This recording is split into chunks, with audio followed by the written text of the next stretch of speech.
Dans la scène d'ouverture du film, nous rencontrons le coiffeur Izzy, gentil et aimé de tous. Il s'avère qu'elle aime les enfants et leur achète généralement des bonbons. Elle va acheter des journaux comme d'habitude et est surprise par une photo d'un prince à la une avec la nouvelle qu'il visitera bientôt la ville où elle habite et se moque de sa coiffure. Elle se dirige vers son salon de coiffure, à quelques pas de là, elle remarque de la fumée autour de l'endroit, découvre qu'un incendie s'est déclaré dans le salon de coiffure à cause du fonctionnement du four à micro-ondes. Elle gronde ses employés pour leur négligence et leur manque de soin à respecter les règles de sécurité au travail. L'accident lui coûtera une grosse somme pour réparer le salon. Le représentant du propriétaire du salon arrive et leur dit qu'il les a déjà avertis de ne pas utiliser trop d'appareils électriques à la fois et que ce qui s'est passé va mettre le propriétaire en colère. Izzy ne trouve pas de remplaçant et lui remet 2000 $ en compensation des pertes.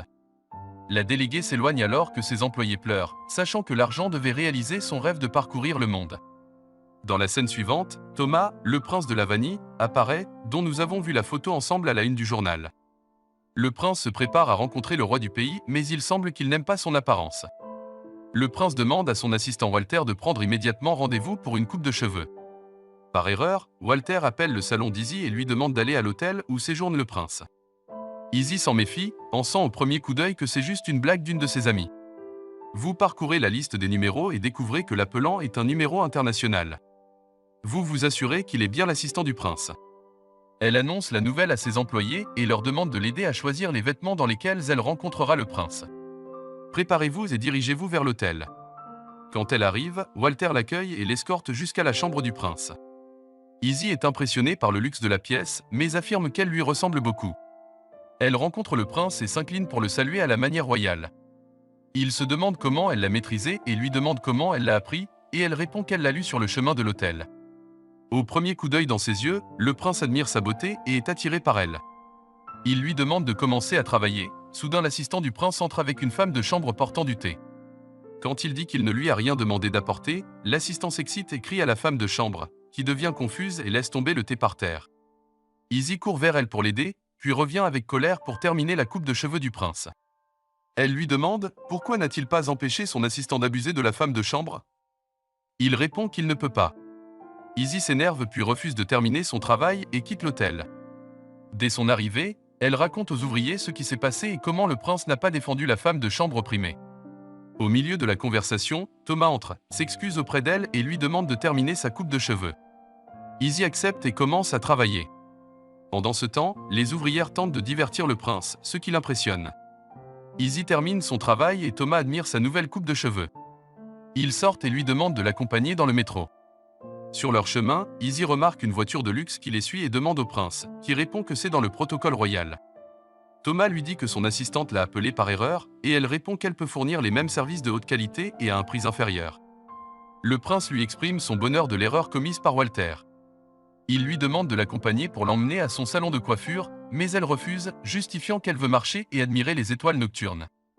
Elle lui tient la main et pointe les étoiles qu'elle aime. Thomas la remercie et lui dit qu'il est heureux de la connaître. Elle, à son tour, dit qu'il est une personne merveilleuse et gentille quand il oublie qu'il est un prince et se comporte normalement. Le lendemain, Thomas rencontre sa fiancée Lorraine et sa mère, ils discutent de qui assumera le travail de coiffure pendant le mariage. Walter leur propose le salon Izzy et dit qu'il est très célèbre, tout le monde est d'accord avec sa proposition. Walter va à la rencontre d'Izzy et lui dit qu'ils sont invités à coiffer les cheveux de tous les membres de la famille royale à Lavagna lors du mariage du prince. La mère d'Izzy s'oppose au fait que sa fille voyage et quitte le salon de coiffure. Mais cette dernière et son assistante lui disent qu'ils recevront une somme de 50 000 $, ce qui est un montant très important pour eux. Ils arrivent au palais et sont accueillis par le prince qui les présente à son père et à sa belle-mère. Walter les accompagne dans leur chambre et leur présente une autre assistante nommée Petra. Walter accompagne Izzy dans sa chambre, que le prince lui a allouée. Dans la scène suivante, Thomas déclare à sa famille qu'il veut organiser un mariage simple et économiser des coûts pour les habitants. Son père répond qu'il devrait être heureux d'épouser sa bien-aimée, mais Thomas dit que le mariage est planifié et que ce n'est pas lui qui a choisi sa fiancée Lorraine. Pendant ce temps, Madame Faber demande à rencontrer Izzy et ses compagnons et teste leur habileté à se maquiller. Izzy réussit à l'impressionner mais ses collègues ne suivent pas son chemin. Madame Faber les forme à coiffer et à maquiller les membres de la famille royale. Dans la scène suivante, Izzy se promène dans la ville et parle à sa mère pour lui montrer la beauté de l'endroit, puis achète des bonbons comme d'habitude et les distribue au personnel. Lorsqu'elle rencontre Thomas et sa fiancée, elle lui demande combien d'employés il a pour leur distribuer des bonbons. Elle est surprise quand il lui dit qu'il n'a aucune connaissance. Le soir, Izzy quitte le manoir pour s'amuser dehors comme elle le faisait à New York. Walter la rencontre et lui dit qu'il est dangereux de sortir seule la nuit, mais elle refuse d'écouter ses conseils et s'en va.